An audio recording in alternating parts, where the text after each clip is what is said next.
صالحین یکے بعد دیگرے اٹھا لیے جائیں گے، باقی ماندہ ایسے بیکار لوگ رہ جائیں گے جیسے آٹے کی بھوسی، جن سے اللہ تعالیٰ کو کوئی تعلق نہ ہوگا۔ جس سے ہو سکے خوف خدا میں رو لے، ورنہ ایک دن ایسا آئے گا کہ اسے رلایا جائے گا۔ عورتوں کو سونے کی سرخی اور زعفران کی زردی نے ہلاک کر دیا۔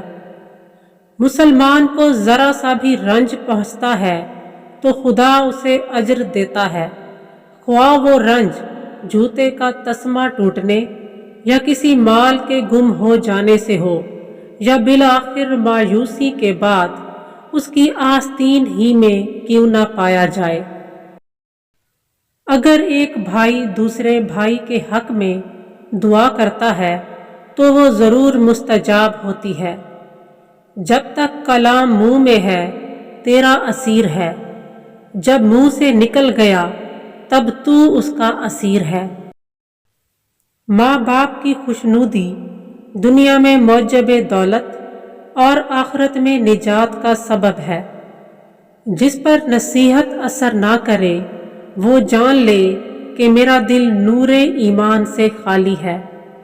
انسان ضعیف اور فانی ہے، پھر تعجب ہے کہ خدائے قوی و باقی کی نافرمانی کرتا ہے۔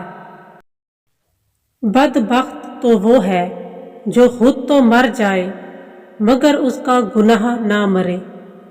اس دن پر رو جو گزر گیا اور تو کوئی نیکی نہیں کر سکا۔ مومن موت سے نہیں ڈرتا بلکہ برے عمل سے ڈرتا ہے۔ جو جسم حرام پر پلے وہ کبھی بھی جنت کا حقدار نہ ہوگا۔ صدقہ فقیر کے سامنے عاجزی سے باادب پیش کرو، کیونکہ خوش دلی سے صدقہ دینا قبولیت کی علامت ہے۔ امیر تکبر کرے تو برا ہے، لیکن غریب تکبر کرے تو بہت برا ہے۔ زندگی سادہ اور مختصر ہونی چاہیے، ورنہ قیامت کے دن حساب میں بڑی پریشانی ہوگی۔ میوہ دار درخت کو مت کاٹنا۔ ہر شے کے ثواب کا اندازہ ہے مگر صبر کے ثواب کا اندازہ نہیں۔ چوری اور خیانت سے بچو، یہ افلاس پیدا کرتی ہے۔